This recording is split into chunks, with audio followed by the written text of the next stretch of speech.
What should we do a review on today?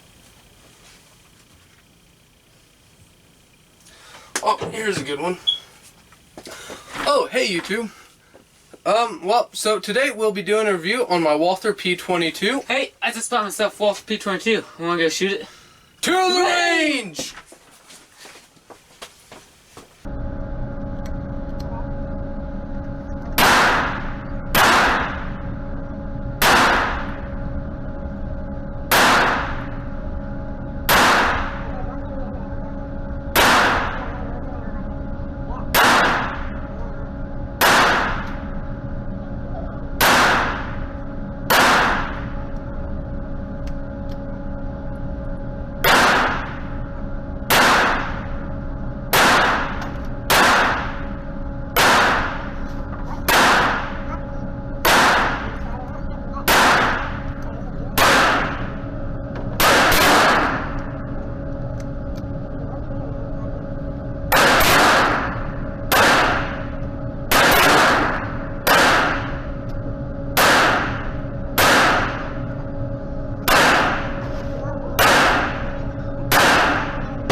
Hello YouTube. So as mentioned earlier, we will be doing a review of a Walther P22. This one's the original one.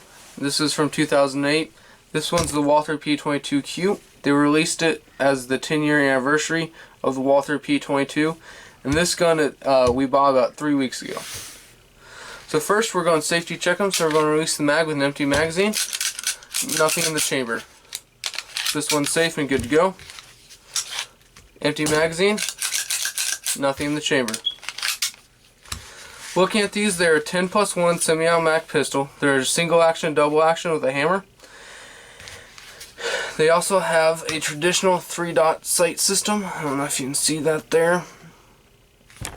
But they're fairly high profile sights for a gun this small. Also, it has a magazine disconnect, so it does not fire when the magazine is removed. Here on the side is the safety. So up is for fire, down is for safe. The safety is a hammer block safety, so you can still pull the trigger when it is in safe, and it does not strike the firing pin.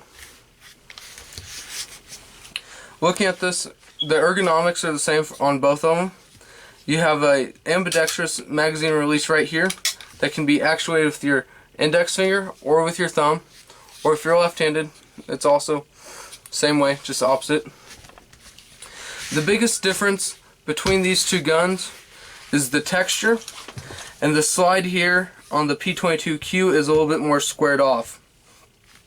Also, the engraving on here, this one is printed on and mine's wearing off. This one is engraved.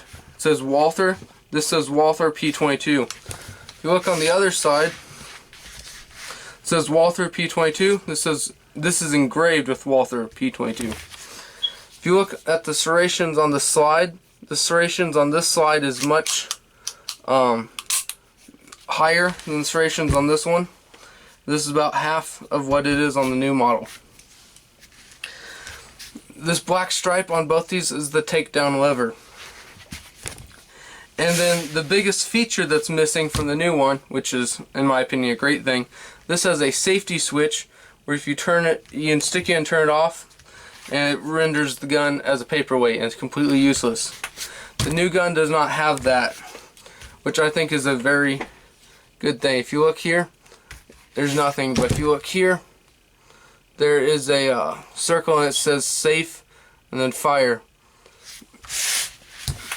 So, what do we use this for? Or the different uses. The first one is recreational. It's a great gun to go out and plink with, and it's a ton of fun. Second, if you want to use it as a camping, backpacking, bug out gun, it is a very lightweight gun for its size because it is a polymer bottom with a zinc alloy slide. Also, if you want to introduce someone to firearms, this is a great gun to do it with, especially if they're recoil sensitive or if they've never fired a gun before. This one's not as intimidating as a big old Glock. Firepower and accuracy, we'll stick in some pictures of some targets we shot at the range. In this first picture, we have 2 targets standing from 10 yards. In this next picture, we have 1 target from 7 yards rapid fire. So now we'll be talking about some accessories that come with the gun. So it comes in this nice little hard case. It's the same for both these. Mine came with 1 magazine. The new one, the P22Q, comes with 2 magazines. I've bought some extras, but also comes with this bag of goodies. So we'll put this away. So in this bag has a wrench, a dowel rod, 3 extra front sight posts, and a key to lock the gun. The new one does not come with the key since it does not have that feature. So now we're going to talk about disassembly, and we're going to make sure the gun's clear, which it is. And you sit here with this black stripe and you just push it up, and it just, once it's done, it falls free. So if you can see that it moves a little there. Once it's all the way down, you have it. You take the slide, pull it all the way back, and lift it up. The slide comes apart.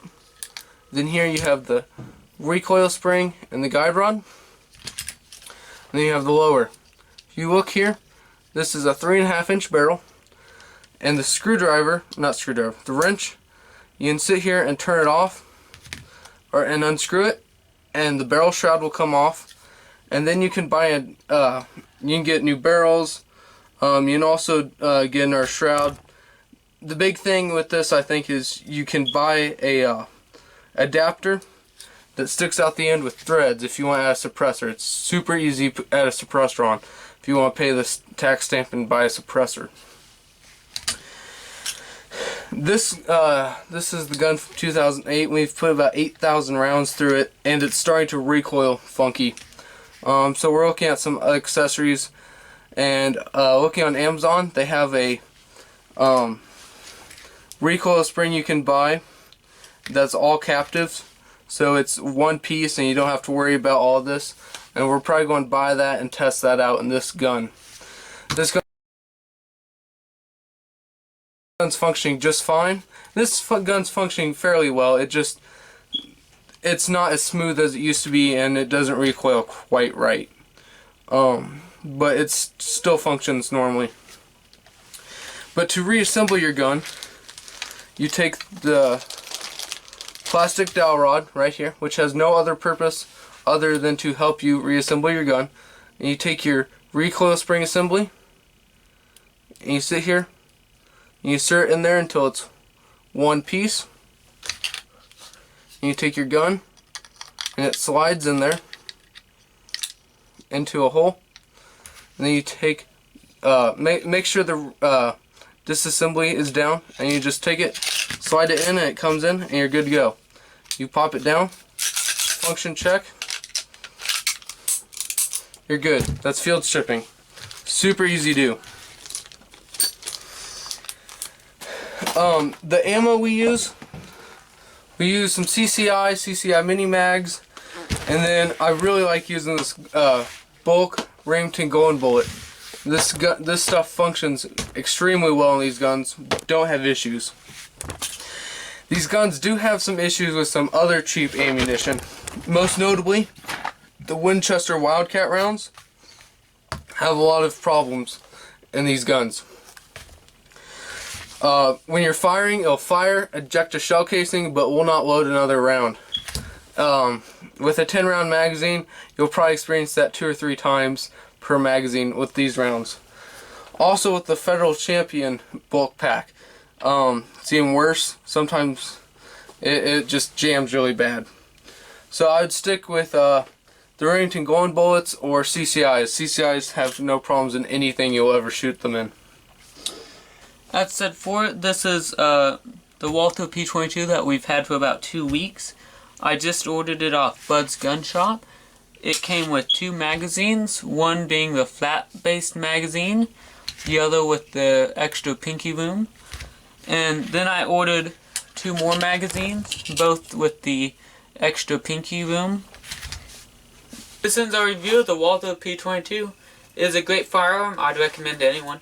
And as always, thank you for watching. If you liked our video, please subscribe and leave your comments below. Thank you. Have a great night.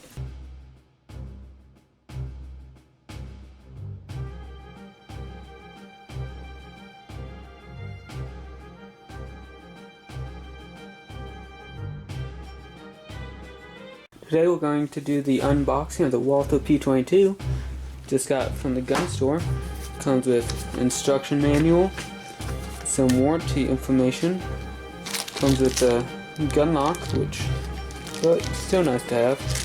Some tools, an extra magazine, and then comes with obviously the Walther P22.